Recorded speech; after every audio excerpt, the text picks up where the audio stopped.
Barça SACK Koeman Ballon d'Or winner leaked, Bayern hammered in Cup, and a transfer roundup all coming up in the next few minutes as I'm your host Matt Froelich. You are the One Footballers and this is the Daily News.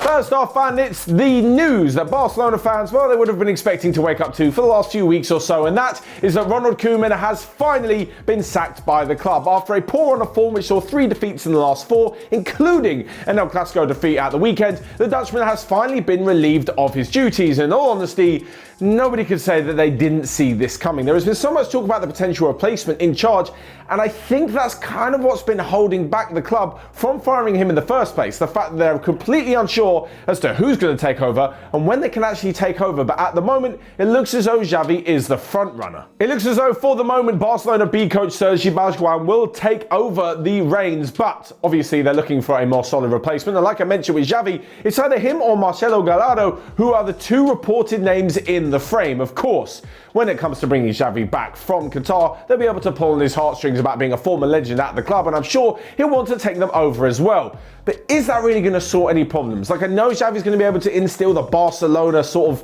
of way into the team, into the tactics, into the philosophy and this, that and the other, but really, are the players that he's got good enough to go ahead and even mount a title challenge for the rest of the season? After the loss to Rayo Vallecano, which saw Memphis Depay miss a penalty and Sergio Aguero start the game, it looks as though Barca are pretty much out of the title race. I know it's only 6 points behind, and I know they're in 9th place, I believe it is, but things just aren't really looking good for the rest of the season. I can't see where they're going to turn things around and go on a ridiculous run that will see them return to the top of La Liga. So it's going to be a very difficult time for Barcelona fans for the rest of the season, and actually, what yesterday represented was 1 year where basically the turmoil began. It's been 1 year since Bartomeu resigned as president, and in that year, they've seen Messi leave, they've seen only one trophy victory, and now they've seen Ronaldo Koeman eventually being fired. Not a great time to be a Barca fan, but on the pitch, I actually think there's still quite a few young players coming through that really represent a promising future for the club. And if Xavi's to come in and really bring back that Barcelona feel to the side, well,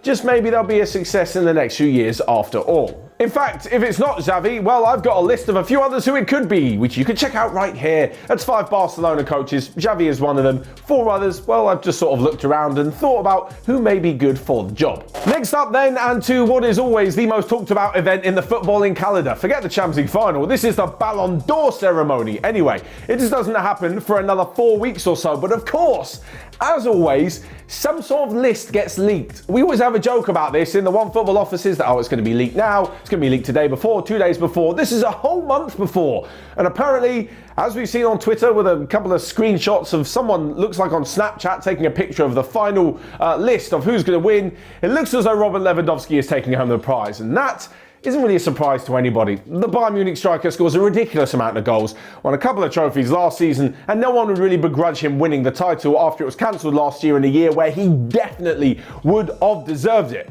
Anyway, looking down the rest of the list, Lionel Messi comes in 2nd place, fully deserved as well, and Karim Benzema in 3rd place. This is obviously according to this leaked piece of paperwork. I've actually got it down here, well, a picture of it anyway. So Mo Salah in 4th.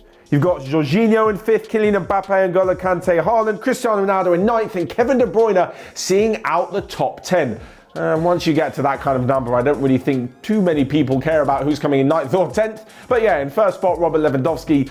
This may not be 100% true, but going along the leaks of what's happened in the last few years, every time it's leaked, it's been spot on. It looks as though the Polish striker will be taking home the main individual trophy in world football. Moving on then, and actually talking of Bayern Munich, Robert Lewandowski, last night wasn't exactly great. He's probably happy that the Ballon d'Or's already been decided because he and the rest of the team had an absolute shocker in the German Cup as they lost 5-0 to Gladbach. 5-0!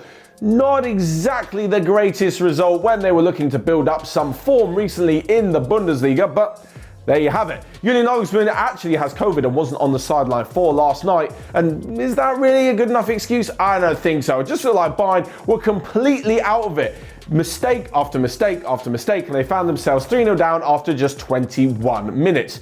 Like I mentioned, not exactly the greatest night for them or for Robert Lewandowski, but a lot of credit has to go to Gladbach, who put on a stunning performance that were absolutely clinical when the chances presented themselves. There are a couple of records gone too, as not only was it their biggest defeat since 1978, but it brings an end to a run of 85 consecutive games that Bayern Munich have scored in.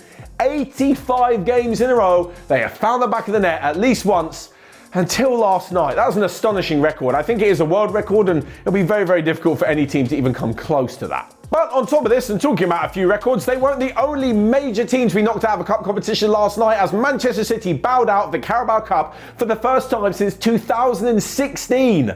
Yes, you heard me right, 2016, where they last lost in the fourth round to Manchester United. Since then, they won every single Carabao Cup competition, 4 in a row, but they could not make it 5, as West Ham beat them on penalties. And honestly, West Ham are on a roll this season. The Carabao Cup seen them knock out Manchester United and now Manchester City. They'll probably end up getting Liverpool and beating them as well in the next round, as they look to really earn their spot in the Carabao Cup final. Anyway, we're down to the last 8, where they'll be joined with the likes of Leicester, who won on penalties, Tottenham won at Burnley, and Liverpool, of course, who won away at Preston. In fact, to continue on this stat theme, here's a great stat for you that the last time Manchester City lost in the Carabao Cup was 1,827 days ago.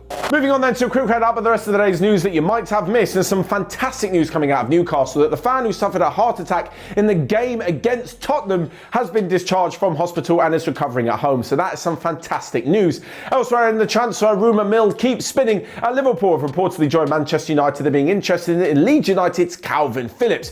Elsewhere, and after a glowing report from Neymar, PSG have now turned their attention again to another Leeds player in winger Rafinha. And lastly but not least, Newcastle United scouts were seen watching Florian Wirtz. And honestly, if they manage to pull that one off, that'll be one hell of a deal. That's all from me then. Make sure you stick around for loads more OneFootball content.